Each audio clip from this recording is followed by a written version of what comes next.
더 많은 이야기, 구독, 좋아요, 알림 설정 부탁드립니다.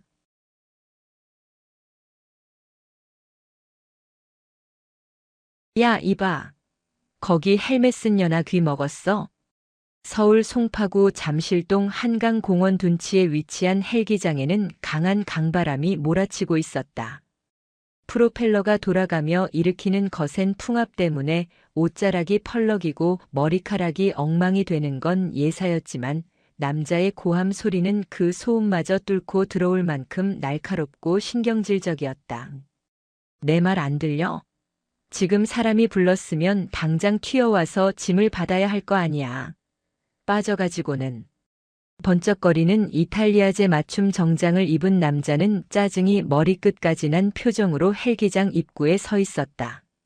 그는 대한민국 굴지의 건설 기업 태성건설의 전무이자 회장의 막내 아들인 박태무였다.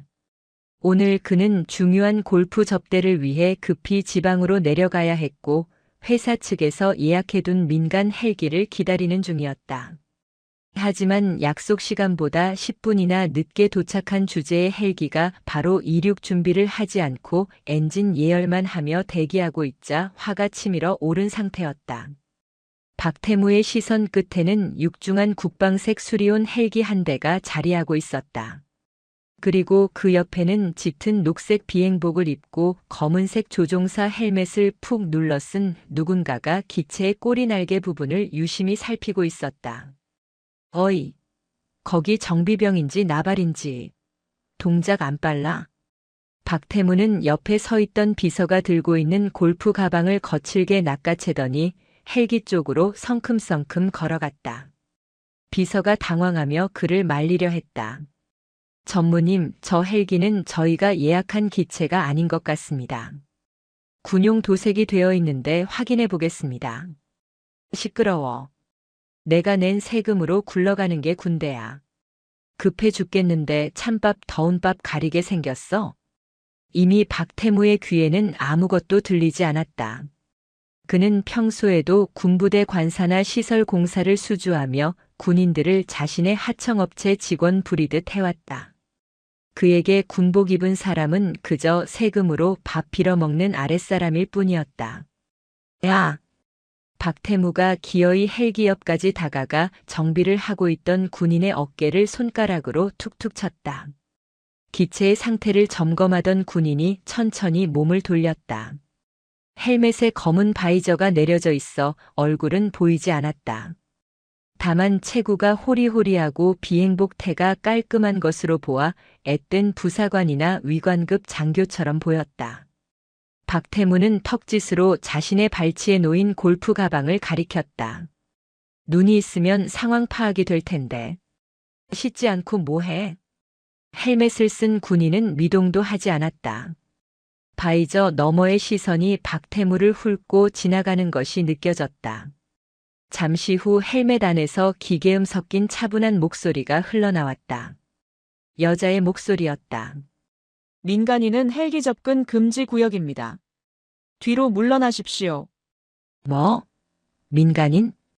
박태무는 기가 차다는 듯 헛웃음을 터뜨렸다. 감히 일개 군바리가 그것도 여자가 명령조로 말하다니. 그는 입꼬리를 비틀며 비릿한 미소를 지었다. 아, 여자였어? 어쩐지 사이즈가 작다 했네. 야, 아가씨. 지금 상황 파악이 안 되나 본데 나 태성건설 박태무 전무야.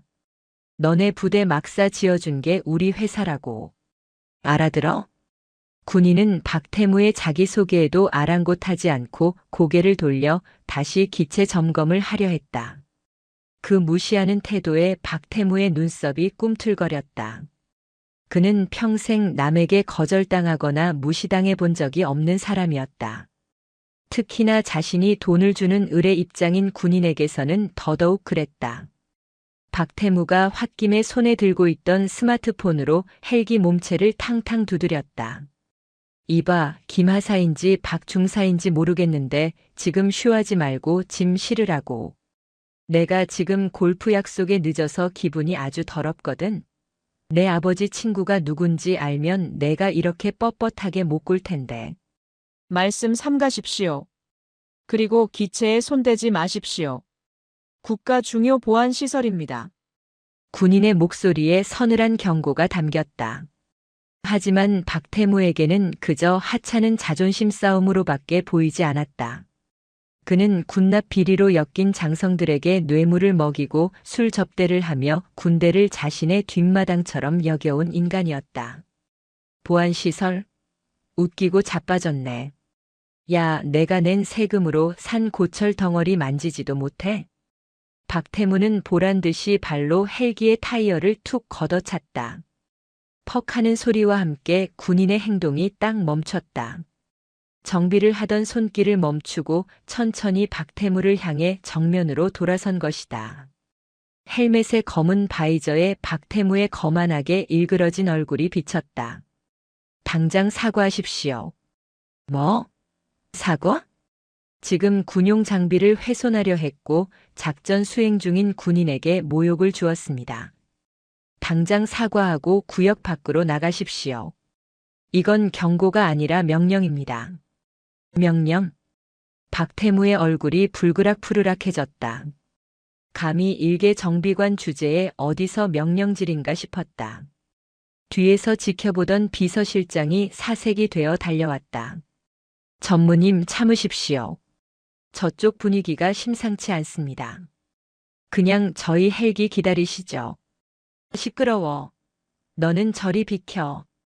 박태무는 비서실장을 거칠게 밀쳐내고는 안주머니에서 두툼한 장지갑을 꺼냈다. 가죽 냄새가 진동하는 명품 지갑을 벌리더니 안에 들어있던 수표 몇 장과 5만 원권 지폐 뭉치를 거칠게 뽑아들었다.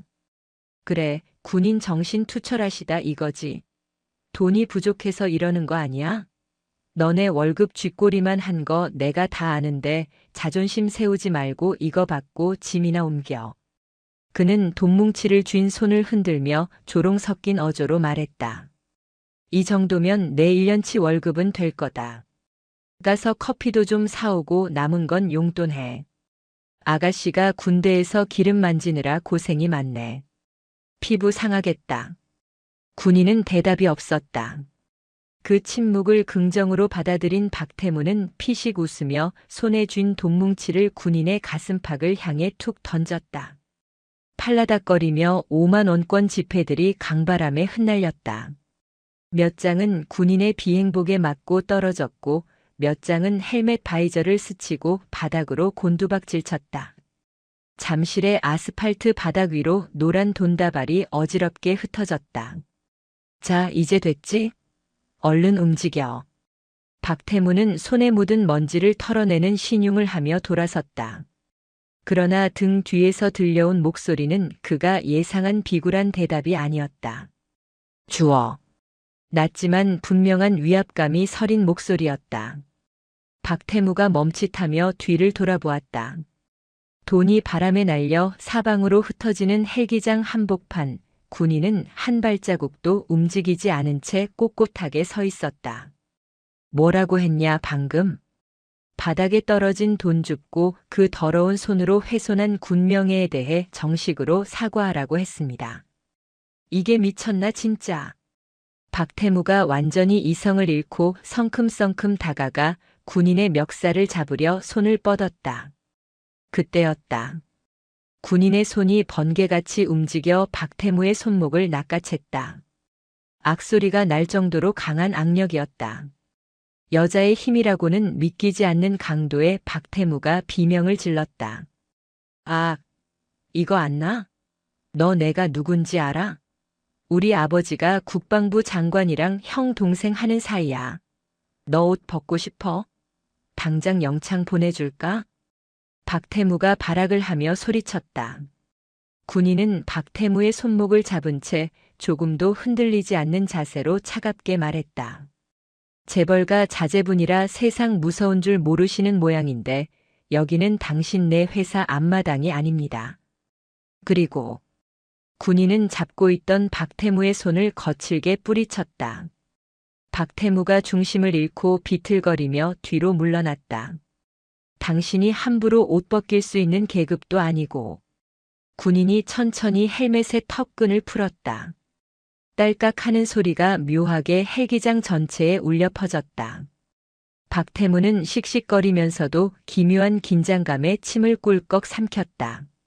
바람에 흩날리는 돈다발 사이로 군인이 양손으로 헬멧을 들어 올렸다. 눌려있던 검은 단발머리가 찰랑이며 드러났다. 드러난 얼굴은 40대 초반 정도로 보였으나 피부가 맑고 눈매가 살아있어 실제 나이보다 훨씬 젊어 보였다.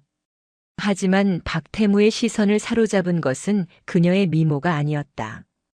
헬멧을 벗자 비로소 드러난 비행복의 양쪽 어깨. 그곳에는 은실로 자수 놓인 커다란 별 하나가 아침 햇살을 받아 번쩍이고 있었다. 무궁화 받침 위에 솟아오른 하나의 별 준장이었다. 순간 헬기장에는 헬기의 엔진 소리마저 잦아든 것 같은 정적이 흘렀다. 박태무는 자신의 눈을 의심했다. 하사나 중사, 기껏해야 위관급 장교일 거라 생각했던 여자의 어깨에 장군의 상징인 별이 달려 있었기 때문이다. 별. 박태무의 입에서 바보 같은 소리가 새어나왔다. 상황 파악이 덜 된 뇌가 현실을 부정하려 애쓰고 있었다. 저렇게 젊은 여자가, 아니 저런 곳에서 정비를 하고 있던 사람이 장군일 리가 없었다. 코스프레인가 하는 생각마저 들었다. 하지만 그녀 차은솔 준장의 눈빛은 진짜였다. 수많은 작전과 사선을 넘나든 지휘관만이 가질 수 있는 서늘하고도 묵직한 살기가 박태무를 짓누르고 있었다.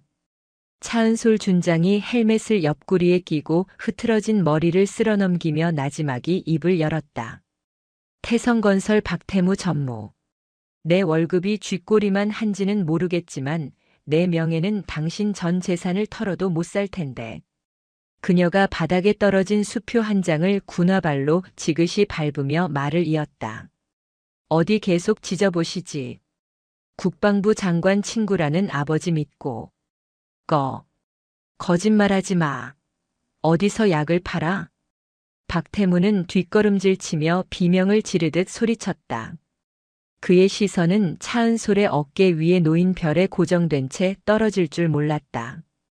햇빛을 받아 영롱하게 빛나는 은색 별. 대한민국 군대에서 장군이라는 호칭을 듣는 존재.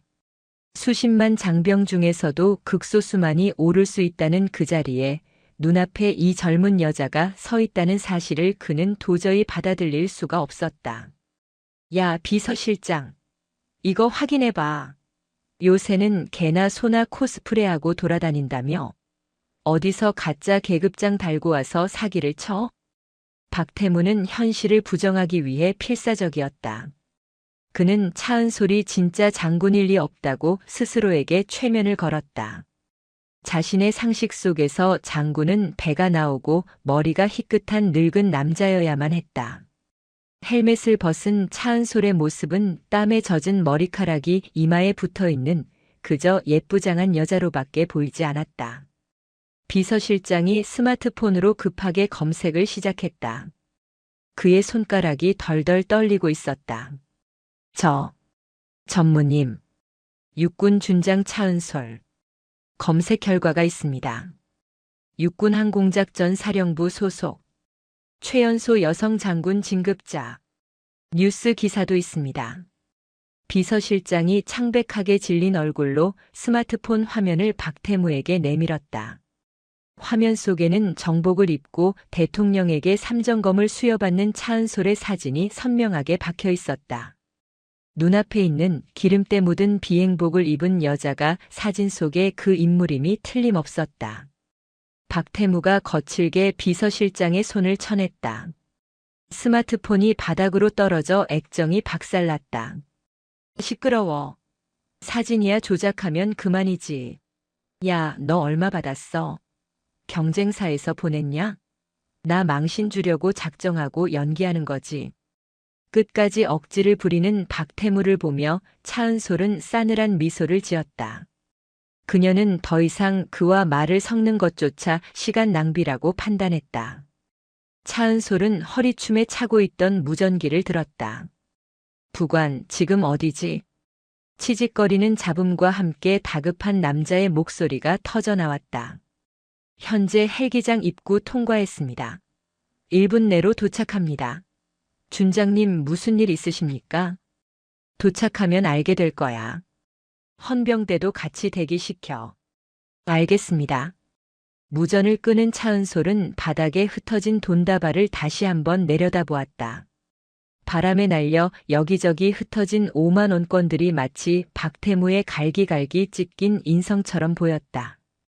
당신은 지금 인생에서 가장 비싼 수업료를 낸 거야. 그 돈 절대 줍지 마. 증거물 보존해야 하니까. 뭐? 증거물? 그때 헬기장 입구 쪽에서 굉음과 함께 검은색 군용 세단 한 대가 미친 듯이 질주해 들어왔다.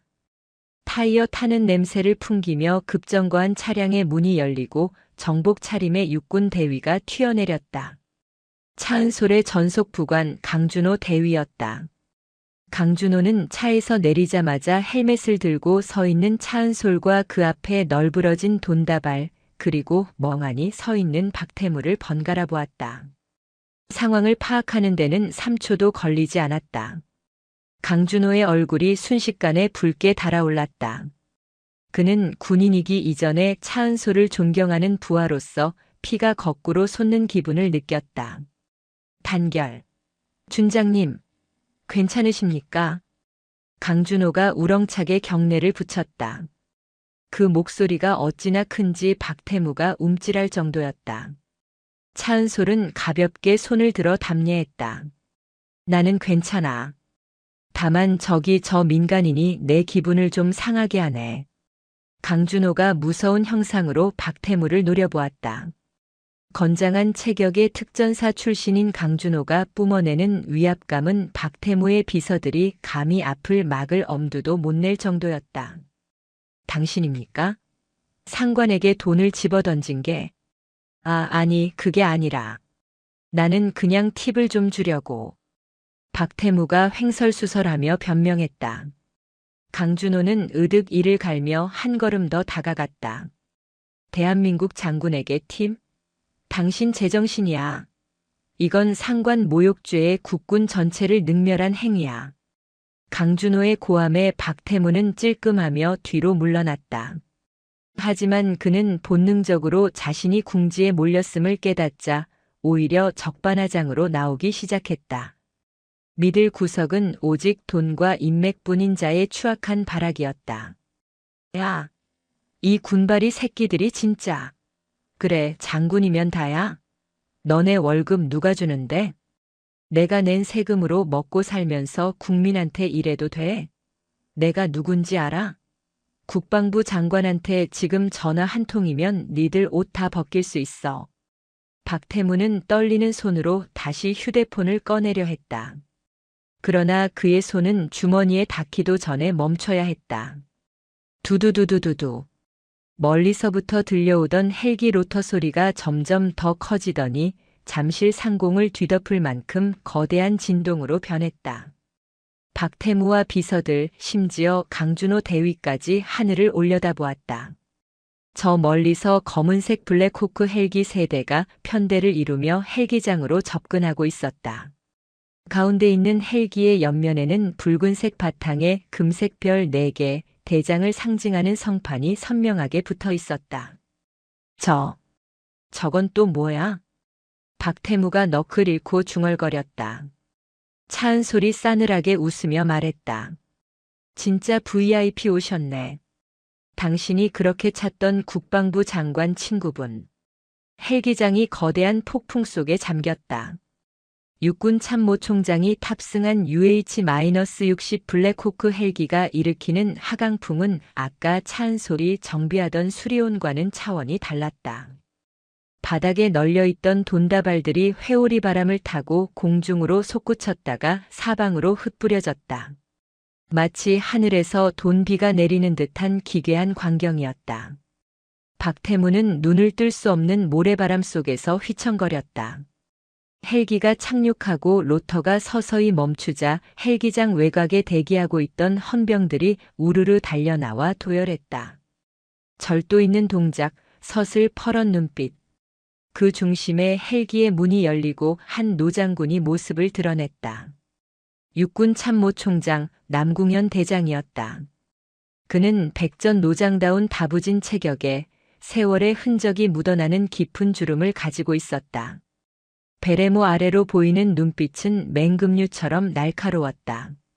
그가 트랩을 내려오자 차은솔과 강준호가 동시에 칼 같은 경례를 올렸다.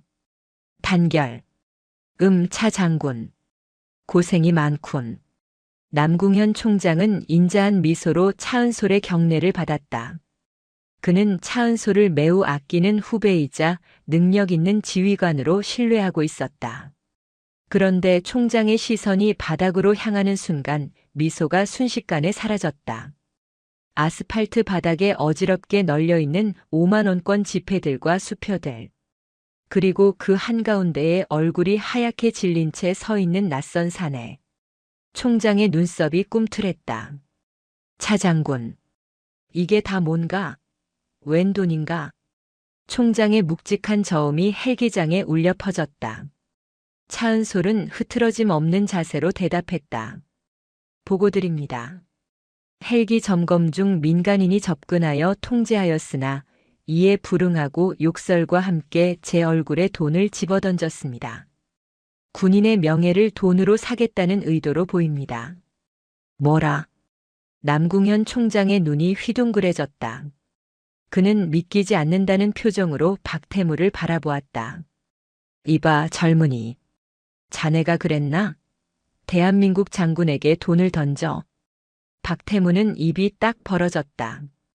별이 하나도 감당하기 힘든데 눈앞에 나타난 노인은 별이 4개였다. 게다가 주변에 깔린 헌병들의 살벌한 기세에 다리가 후들거려 서 있기조차 힘들었다. 하지만 그는 여기서 밀리면 끝장이라는 생각에 억지로 목소리를 높였다.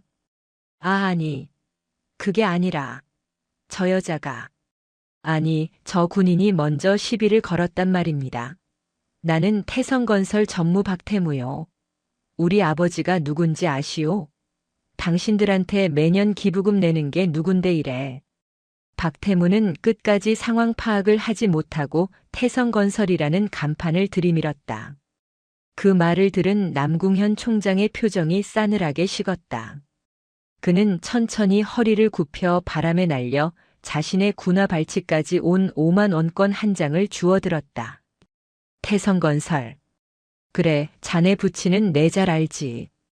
군 막사 짓는다고 수의계약 따내려고 내 사무실 문지방이 닳도록 드나들던 양반이군. 총장은 손에 든 지폐를 박태무의 눈앞에 들이밀었다. 자네는 이 종이 쪼가리가 우리 군인의 자존심보다 비싸다고 생각하나? 그건. 내 부하, 그것도 일국의 장군이 자네 짐꾼이나 하려고 별을 단 줄 아나. 어디서 배워먹은 버르장머리야. 벼락 같은 호통이었다. 헬기장이 쩌렁쩌렁 울릴 정도의 성량의 박태무는 히익하고 숨을 들이키며 주저앉았다. 바지가 축축하게 젖어 들어갔다. 공포에 질려 오줌을 지린 것이다. 당장 이자를 체포해. 군형법상 초소 침범 상관 모욕 공무집행방해죄 현행범이다. 총장의 명령이 떨어지자 대기하고 있던 헌병들이 박태무와 그의 비서들에게 달려들었다. 이거 안 나? 나 태성건설 전무야. 변호사 불러. 박태무가 발버둥을 쳤지만 헌병들은 가차없이 그의 팔을 뒤로 꺾어 제압했다. 얼굴이 아스팔트 바닥에 처박혔다. 지식여진 뺨 위로 흙먼지가 묻었다. 조금 전까지 그가 차은솔에게 던졌던 돈다발 위를 그 자신이 뒹굴게 된 꼴이었다. 차은솔은 그 모습을 무감각하게 내려다보았다. 동정심 따위는 느껴지지 않았다. 변호사는 경찰서 가서 찾으시고. 헌병대로 먼저 가야겠네. 민간인이 군인, 그것도 장관급 장교를 모욕했으니 군 검찰이 아주 흥미로워할 겁니다. 상황은 일사천리로 진행되었다. 박태무와 그의 수행원들은 헌병대 차량에 구겨지듯 태워져 연행되었다. 헬기장은 순식간에 정리되었지만 바닥에 흩어진 돈다발은 증거물 체증을 위해 헌병 수사관들이 하나하나 번호를 매기며 사진을 찍고 있었다. 그 광경은 참으로 기이하고도 처량했다. 남궁현 총장은 혀를 차며 차은소를 돌아보았다. 차 장군 많이 놀랐겠군. 내 면목이 없네. 민간인 통제가 이리 허술해서야. 아닙니다, 총장님. 오히려 제가 헬멧을 쓰고 있어 오해를 산 부분도 있습니다. 허허, 겸손하긴. 자네가 잘못한 건 하나도 없어. 그나저나 저 친구 보통 내기가 아닌 것 같은데 뒤탈이 없겠나? 태성건설이면 꽤나 시끄러운 집안인데. 총장의 우려 섞인 말에 차은솔은 단호한 눈빛으로 대답했다. 법과 원칙대로 처리하겠습니다.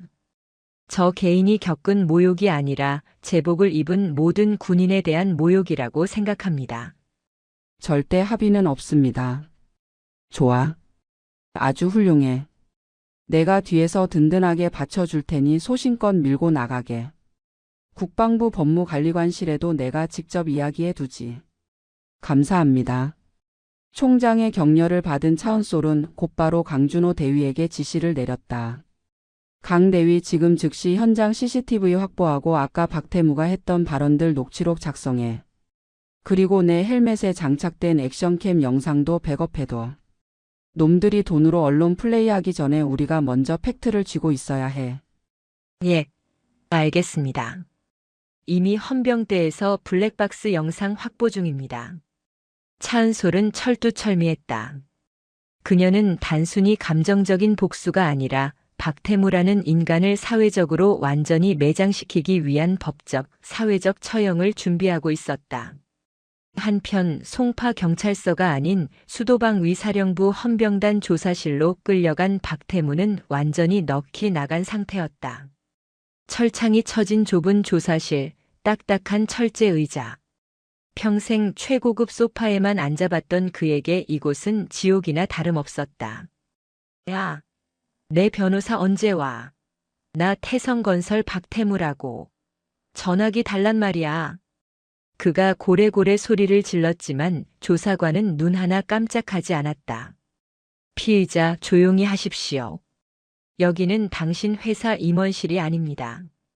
현재 당신은 군형법 제64조 상관 모욕 및 제74조 군용시설 침범 혐의로 긴급 체포되었습니다. 변호인 접견은 절차가 끝난 뒤에 가능합니다. 뭐? 군형법? 내가 민간인인데 무슨 군법이야? 이거 인권유린이야. 박태무가 책상을 치며 반발했지만 문이 열리며 들어온 국선 변호인이 아닌 태성건설 고문 변호사단이 들어오자마자 그의 희망은 절망으로 바뀌었다. 국내 1위 로펌의 변호사들이 사색이 된 얼굴로 박태무에게 귓속말을 전했다. 전무님, 상황이 아주 안 좋습니다. 뭐가 안 좋아? 돈으로 막으면 되잖아. 저 여자한테 얼마 주면 돼? 10억? 20억? 그게 상대가 합의 자체를 거부하고 있습니다. 그리고 변호사가 떨리는 손으로 태블릿 PC를 내밀었다. 지금 인터넷이랑 뉴스에 전무님 영상이 떴습니다. 실시간 검색어 1위입니다. 화면 속에는 갑질 재벌 3세, 여군 장군에게 돈다발 투척이라는 자극적인 제목과 함께 박태무가 차은솔의 얼굴에 돈을 던지고 삿대질을 하는 장면이 고화질로 재생되고 있었다. 헬멧에 달려있던 액션캠 영상이었다. 베스트 댓글. 와, 미친 거 아님? 원스타한테 돈을 던져. 간이 배 밖으로 나왔네. 저 여자 장군님 완전 멋있다. 흔들리지도 않네. 태성건설? 저런 기업은 불매운동 해야 함. 군납 비리도 털어보자. 국방부 장관 친구. 키읔키읔키읔 아빠 찬스 쓰다가 아빠까지 골로 가겠네. 여론은 들불처럼 번지고 있었다. 단순히 폭행 사건이 아니라 국군에 대한 모독이라는 프레임이 씌워지면서 전 국민적인 공분이 일어났다. 박태무의 얼굴은 흑빛으로 변해갔다. 에이, 이게 왜? 청와대 국민청원 게시판에도 전무님 처벌 청원이 올라왔는데 벌써 10만 명이 넘었습니다. 그리고 국방부에서 태성건설에 대한 모든 입찰 자격을 정지하겠다고 통보해 왔습니다. 끝이었다. 아버지에게 전화를 걸어 살려달라고 빌 틈도 없이 박태무의 세상은 무너져 내리고 있었다. 서울 용산구 국방부 검찰단 조사실의 공기는 무거웠다. 사방이 회색 방음벽으로 둘러싸인 좁은 공간, 책상 위에 놓인 스테인리스 컵 하나, 그리고 창백하게 질린 얼굴로 앉아있는 박태무. 불과 반나절 전만 해도 대한민국 상위 1%의 삶을 누리던 그는 이제 수의 대신 꼬질꼬질한 추리닝을 입은 초라한 피의자 신세였다. 변호사. 내 변호사 어디 갔어? 왜 아무도 안 와? 박태무가 쉰 목소리로 고함을 질렀지만 철문은 굳게 닫혀 있었다. 그가 아무리 소리쳐도 들어오는 사람은 없었다. 태성건설 법무팀이 총출동했다는 이야기를 들었는데 정작 그를 면회하러 오는 사람은 아무도 없었다. 불안감이 엄습했다. 손톱을 물어뜯으며 다리를 떨던 그때 철문이 덜컥 열렸다. 들어온 사람은 그가 기다리던 로펌의 대표 변호사가 아니었다. 날카로운 인상의 군 검찰관, 소령 계급장을 단 사내가 서류 뭉치를 들고 들어왔다. 그 뒤로 태성건설의 비서실장이 고개를 푹 숙인 채 따라 들어왔다. 김 실장. 야, 너 왜 이제 왔어? 아버지는? 아버지한테 말씀드렸어? 국방부 장관한테 전화하셨대? 박태무가 구세주라도 만난 듯 벌떡 일어나 비서실장에게 달려들었다. 하지만 비서실장은 박태무의 시선을 피하며 뒷걸음질 쳤다. 평소라면 굽신거렸을 그가 박태무의 손을 슬쩍 뿌리치기까지 했다. 전무님. 아니, 박태무 씨. 비서실장의 호칭이 바뀌었다. 박태무의 눈이 휘둥그레졌다. 뭐? 박태무 씨? 너 지금 돌았냐? 회장님께서 전화라고 하셨습니다. 비서실장은 품에서 하얀 봉투 하나를 꺼내 책상 위에 올려놓았다. 봉투 겉면에는 해임 통지서라는 글자가 선명하게 찍혀 있었다. 오늘부로 태성건설 전무직에서 해임되셨습니다. 그리고 회장님께서는 이번 사태에 대해 대국민 사과 성명을 발표하셨고 사회적 물의를 일으킨 자식과는 의절하겠다는 뜻을 명확히 하셨습니다. 뭐라고? 아버지가 나를 버려? 거짓말하지 마. 내가 막내 아들인데 나를 버린다고. 이미 주주총회가 소집되었습니다. 그룹 이미지가 바닥을 쳤고 주가가 폭락해서 주주들의 원성이 하늘을 찌릅니다. 회사를 살리기 위해서는 꼬리를 자르는 수밖에 없습니다. 변호인단도 전원 철수했습니다. 이제 당신을 변호할 사람은 태성건설에 없습니다. 비서실장은 차갑게 말을 마치고는 뒤도 돌아보지 않고 조사실을 나갔다. 철문이 쾅 닫히는 소리가 박태무의 심장에 쐐기를 박았다. 거짓말이야. 이거 다 꿈이야. 아버지. 박태무가 문을 두드리며 울부짖었지만 소용없었다.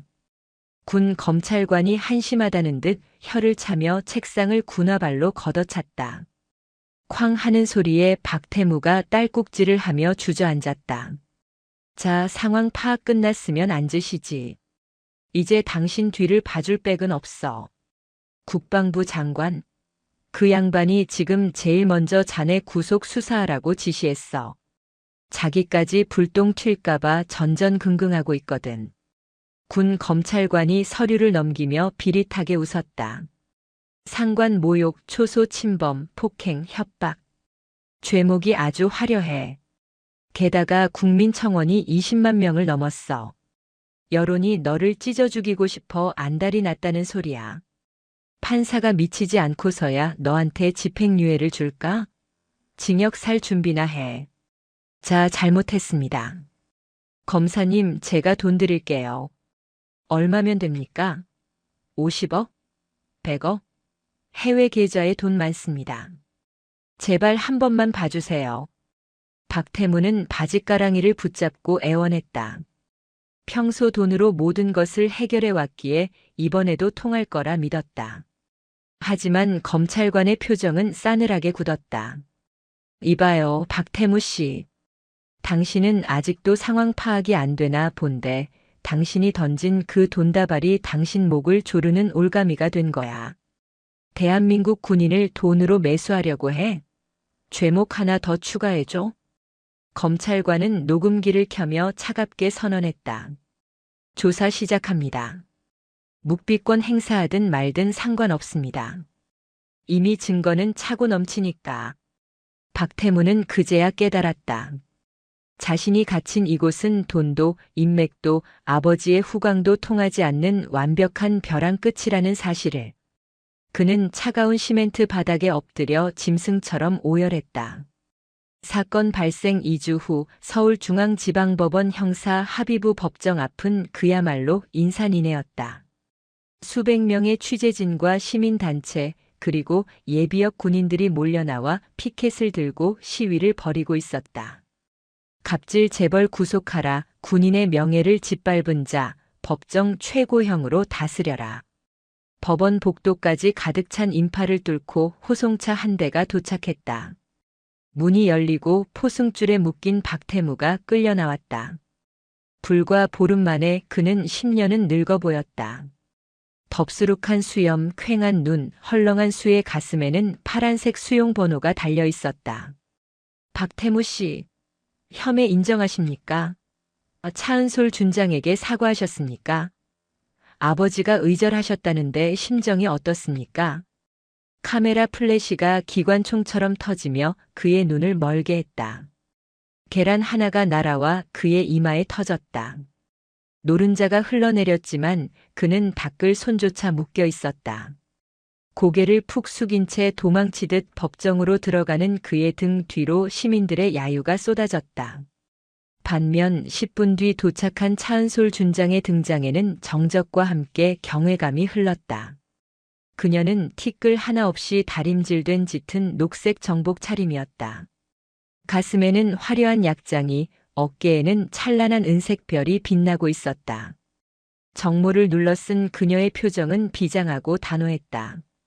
그녀가 취재진 앞을 지나갈 때 예비역 노인들이 거수 경례를 올렸다. 차은솔은 그들에게 가볍게 목례를 하고 법정으로 들어섰다. 재판이 시작되고 검사 측에서 증거 영상을 재생했다.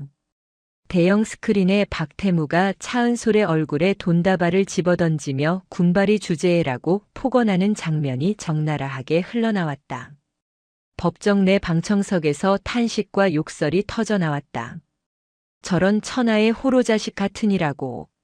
판사님, 저놈 엄벌에 처해주세요. 판사가 의사봉을 두드리며 장례를 진정시켜야 했다. 피고인석에 앉은 박태무는 고개를 들지 못하고 부들부들 떨고 있었다. 자신의 추악한 민낯이 전 국민 앞에서 까발려지는 순간이었다. 증인석에 앉은 차은솔 준장이 마이크를 잡았다. 판사가 물었다. 피해자, 피고인에게 하고 싶은 말이 있습니까? 차은솔은 잠시 침묵하다가 박태무를 똑바로 응시했다. 그녀의 눈빛에는 한치의 흔들림도 없었다. 존경하는 재판장님. 저는 오늘 개인의 억울함을 호소하러 이 자리에 나온 것이 아닙니다. 그녀의 목소리는 차분하지만 힘이 있었다. 법정 안의 모든 사람이 숨을 죽이고 그녀의 입을 주목했다. 저자가 제 얼굴에 던진 것은 단순히 종이돈이 아니었습니다. 그것은 혹한의 추위와 자결하는 태양 아래서 조국을 지키기 위해 청춘을 바치고 있는 60만 국군 장병들의 자존심을 짓밟은 행위였습니다. 저는 그 모욕감을 씻어내기 위해 그리고 돈이면 다 된다고 믿는 저 오만한 착각을 깨트리기 위해 어떠한 합의도 하지 않았습니다. 차은솔은 잠시 말을 멈추고 떨고 있는 박태무를 가리켰다. 돈으로 계급을 살 수 없고 돈으로 명예를 덮을 수 없다는 것을 이 재판을 통해 증명해 주십시오.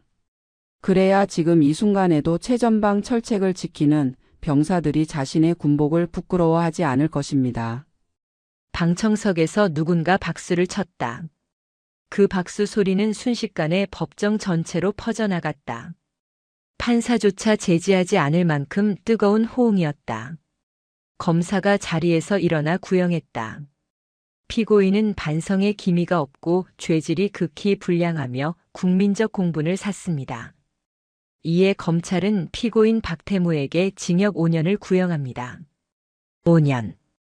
단순 폭행이나 모욕죄 치고는 이례적인 중형이었다. 그 소리를 듣는 순간 박태무의 다리가 풀렸다. 그는 자기도 모르게 자리에서 일어나 바닥에 엎드렸다. 판사님, 잘못했습니다. 장군님, 아니 차은솔 준장님, 제가 죽을 죄를 지었습니다. 제발 살려주세요. 감옥만은 안 됩니다. 저 폐소공포증도 있고 공황장애도 있어요. 제발. 그는 체면이고 뭐고 다 집어치우고 바닥을 기며 차은솔 쪽으로 손을 뻗었다. 콧물과 눈물이 범벅이 된 얼굴은 가관이었다. 재벌 3세의 위험은 온데간데 없고 그저 살려달라고 비는 비루한 범죄자만 남았다. 법정 경위들이 달려들어 그를 제지하고 끌어냈다. 차은솔은 바닥을 기며 울부짖는 박태무를 싸늘하게 내려다보았다. 마치 벌레를 보는 듯한 눈빛이었다. 그녀는 입모양으로 짧게 말했다. 주워 담기엔 너무 늦었어. 끌려나가는 박태무의 절규가 법정 문 밖으로 사라질 때까지 차은솔은 자세를 흐트리지 않았다. 그것은 완벽한 승리이자 가장 처절한 응징이었다. 경기도 의왕시 서울구치소의 육중한 철문이 쾅 하는 소리와 함께 닫혔다. 그 소리는 마치 박태무의 인생이 끝났음을 알리는 종소리처럼 들렸다. 그는 포승줄에 묶인 채 교도관의 손에 이끌려 복도를 걷고 있었다. 빨리빨리 좀 다닙시다. 3502번, 여기가 호텔인 줄 알아? 교도관이 곤봉으로 박태무의 등을 툭 밀었다. 3502번. 그것이 이제 박태무의 이름이었다. 태성건설 전무라는 직함도 재벌 3세라는 수식어도 이곳에서는 아무런 효력이 없었다. 그는 지급받은 누런색 수의를 입고 있었다. 사이즈가 맞지 않아 소매는 짧았고 바지는 헐렁했다. 평생 이탈리아 장인이 만든 수트만 입던 그에게 까칠까칠한 싸구려 면직물의 감촉은 고문이나 다름없었다. 자, 여기가 내가 지낼 방이다. 들어가. 교도관이 철창문을 열고 그를 밀어 넣었다. 박태무가 비틀거리며 방 안으로 들어섰다. 퀴퀴한 냄새가 코를 찔렀다. 땀 냄새와 곰팡이 냄새, 그리고 화장실 지린내가 뒤섞인 역겨운 악취였다. 방은 좁았다. 고작 1.5평 남짓. 성인 남성 서너 명이 누우면 발 디딜 틈도 없는 공간이었다. 그 좁은 방 안쪽 구석에는 밖이 훤히 들여다보이는 재래식 변기가 놓여 있었다. 그가 들어서자 방 안에 누워있던 3명의 사내들이 쓱 몸을 일으켰다. 그들의 눈빛은 먹잇감을 노리는 하이에나 같았다.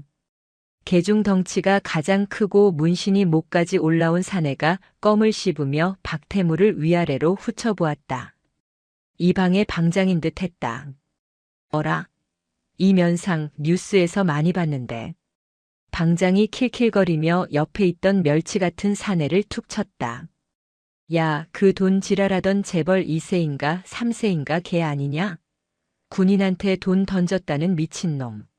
맞습니다, 형님. 우와, 실물로 보니까 더 재수없게 생겼는데요. 피부 뽀얀 거 보소. 박태무는 겁에 질려 벽으로 뒷걸음질 쳤다. 저는 어이 신입. 인사가 늦다. 무릎 안 꿇어. 방장의 목소리가 낮게 깔렸다. 박태무는 자존심이고 뭐고 챙길 여력이 없었다. 그는 엉거주춤 무릎을 꿇었다. 차가운 장판 바닥의 냉기가 무릎을 타고 올라왔다. 죄송합니다. 잘 부탁드립니다. 잘 부탁? 여기가 무슨 사교 클럽이야? 야, 너 돈 많다며? 우리 영치금 좀 채워줄 수 있냐? 방장이 비아냥거리며 다가왔다. 박태무는 고개를 저었다. 지금 계좌가 다 동결돼서 돈이 한 푼도 없습니다. 뭐야? 그럼 빈털털이네. 쓸모없는 새끼가 들어왔어. 방장이 박태무의 머리통을 손바닥으로 찰싹 때렸다. 짝 소리가 좁은 방 안에 울렸다. 태어나서 처음 맞아보는 딱이었다. 박태무의 눈에 눈물이 핑 돌았다. 너 같은 놈들이 밖에서 갑질하고 다닐 때 우리는 밑바닥에서 굴렀어. 군인?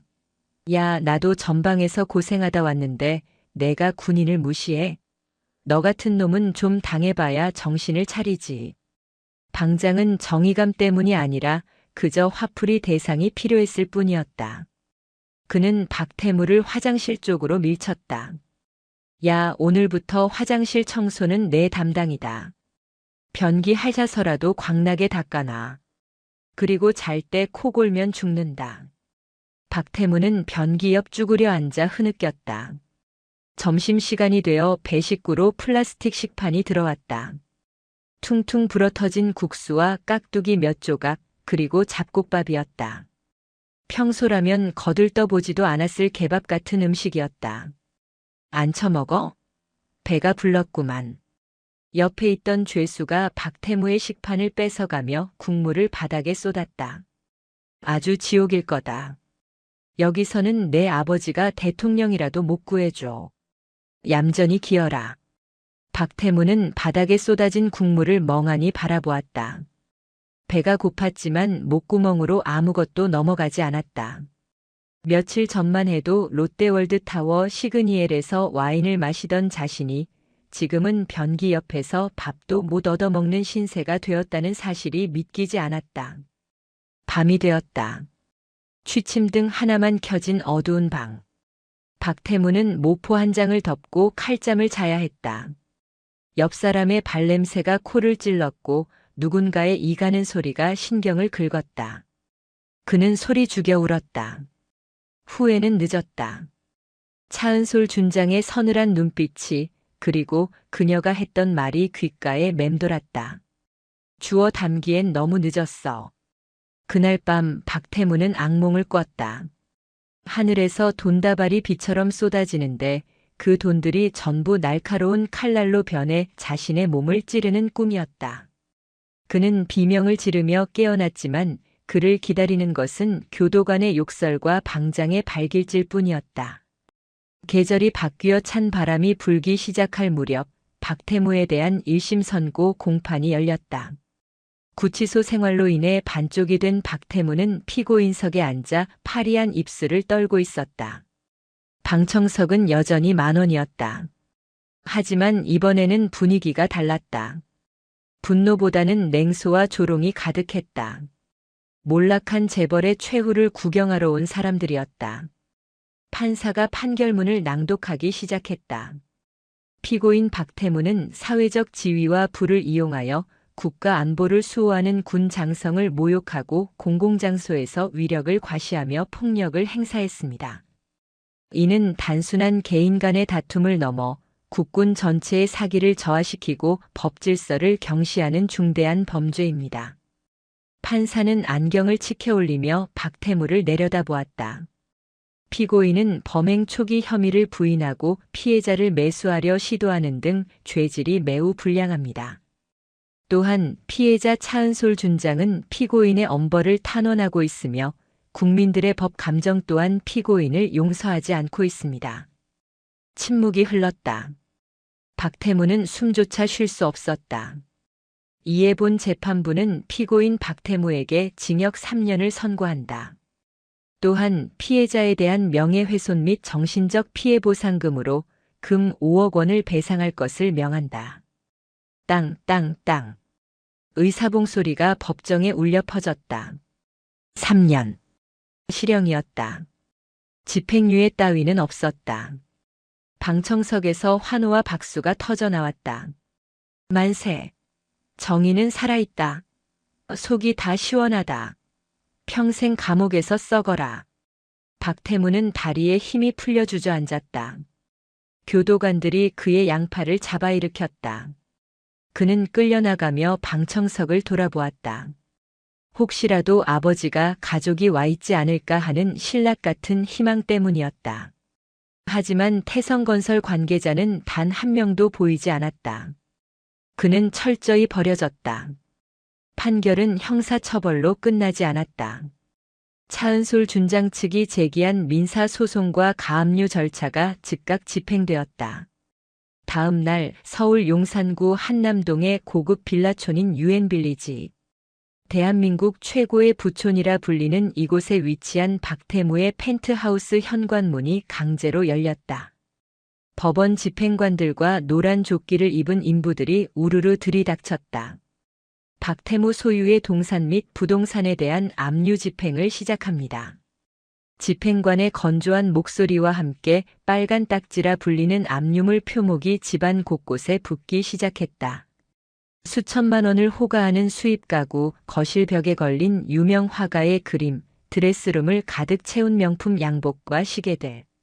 박태무가 자신의 과시욕을 채우기 위해 사모았던 모든 사치품에 붉은 딱지가 덕지덕지 붙었다. 이거 조심해서 옮겨.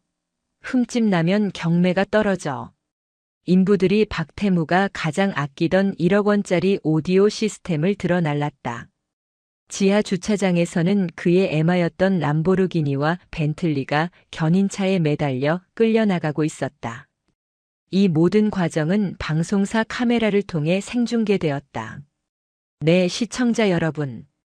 지금 보시는 화면은 갑질 사건으로 구속된 박태무 전 전무의 자택 압류 현장입니다. 피해 보상금과 소송 비용, 그리고 태성건설 측이 제기한 손해배상 청구까지 겹치면서 박 전 전무는 사실상 빈털터리가 될 것으로 보입니다. 기자의 리포팅 뒤로 빨간 딱지가 붙은 박태무의 골프 가방이 트럭에 실리는 모습이 잡혔다.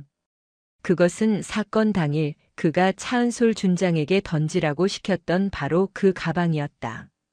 TV 화면으로 그 모습을 지켜보던 사람들은 통쾌함을 감추지 못했다. 인터넷 커뮤니티는 축제 분위기였다. 사이다 짤 생성 꺽 소화 다 됐다. 인과응보란 이런 것이지.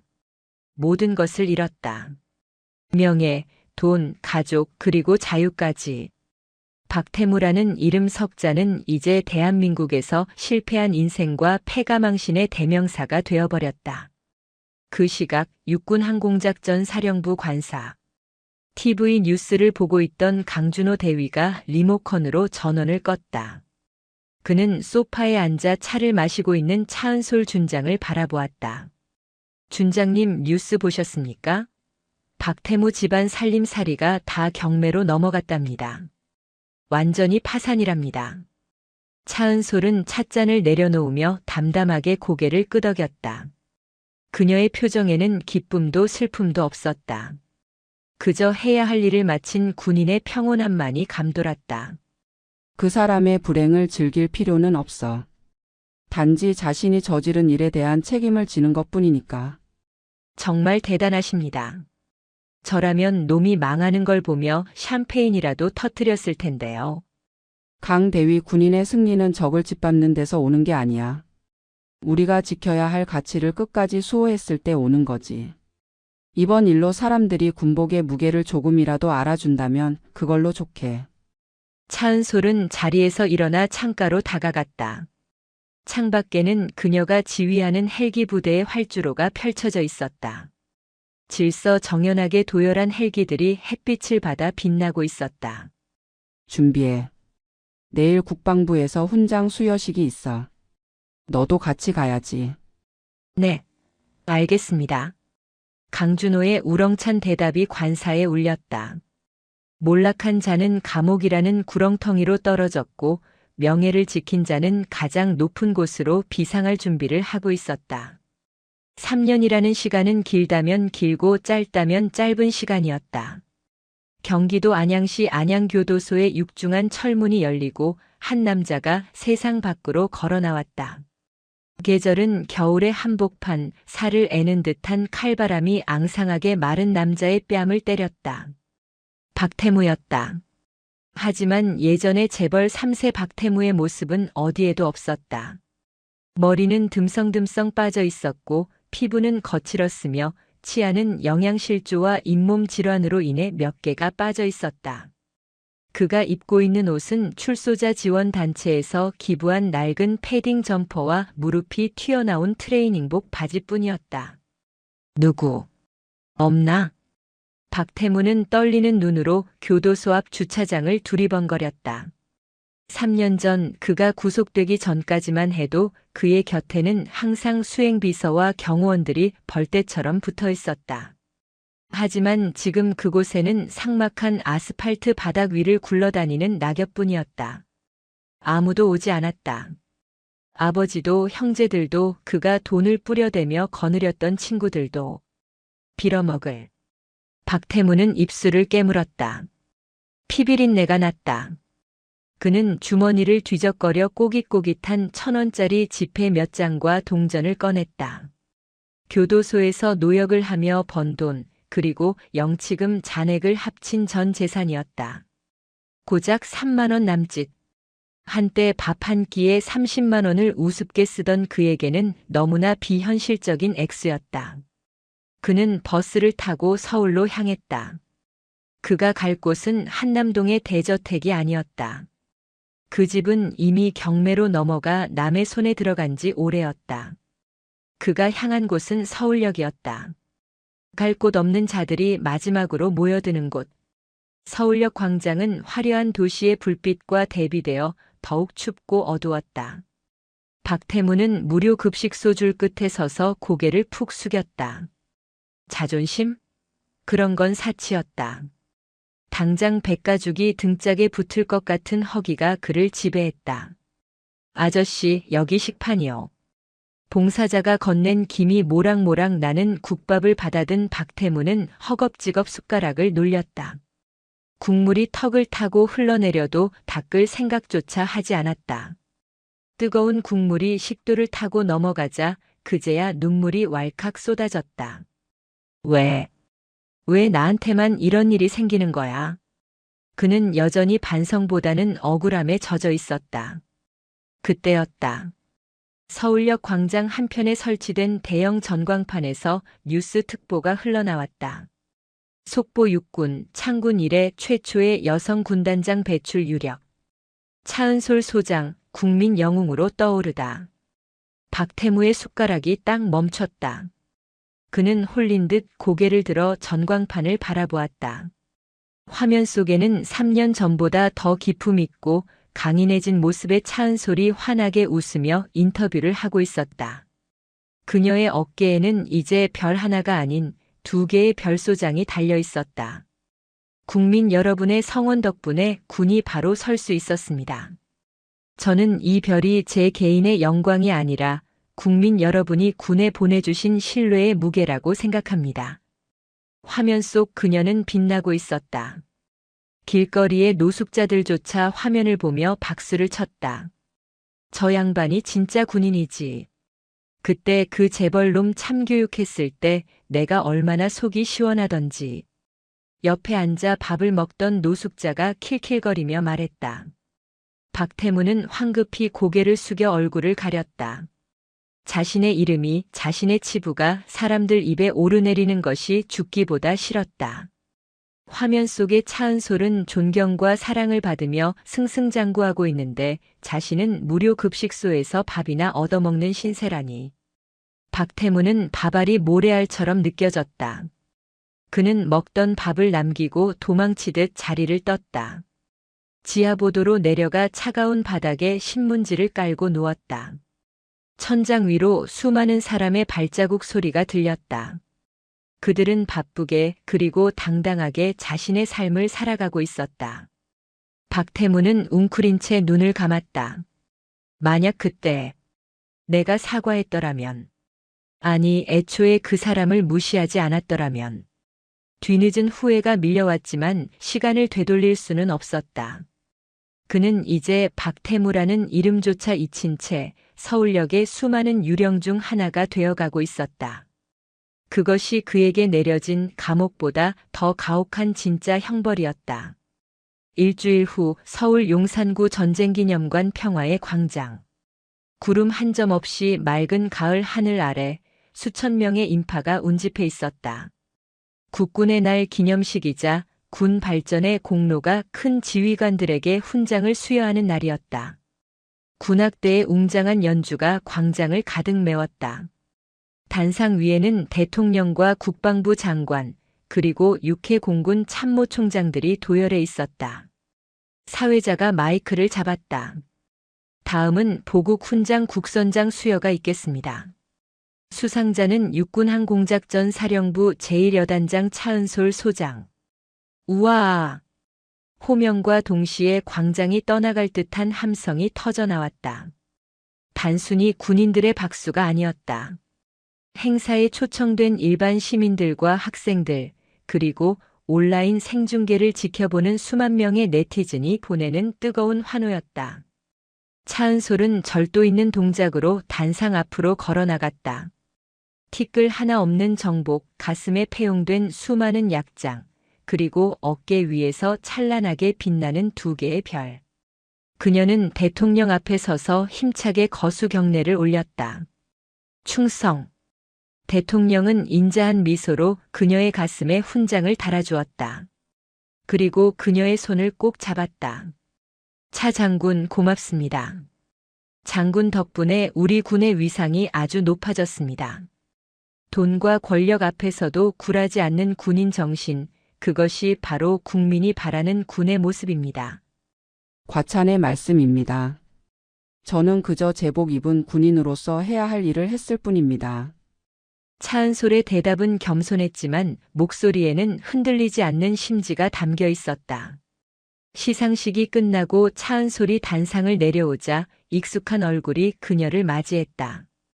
이제는 소령으로 진급한 강준호였다. 그는 눈가가 촉촉해진 채 씩씩하게 경례했다. 축하드립니다. 사령관님, 정말 멋지십니다. 강소령 눈물 닦아. 남들이 보면 주책이라고 한다. 차은솔이 피식 웃으며 강준호의 어깨를 두드렸다. 헬기 준비됐나? 예, 주기장에 대기 중입니다. 오늘 비행은 사령관님께서 직접 조종관을 잡으신다고 해서 정비팀이 밤새 닦고 조여놨습니다. 차은솔은 고개를 끄덕였다. 그녀는 의전용 세단을 마다하고 헬기장으로 향했다. 그곳에는 그녀의 분신과도 같은 육중한 공격 헬기, 아파치 가디언이 위용을 뽐내며 대기하고 있었다.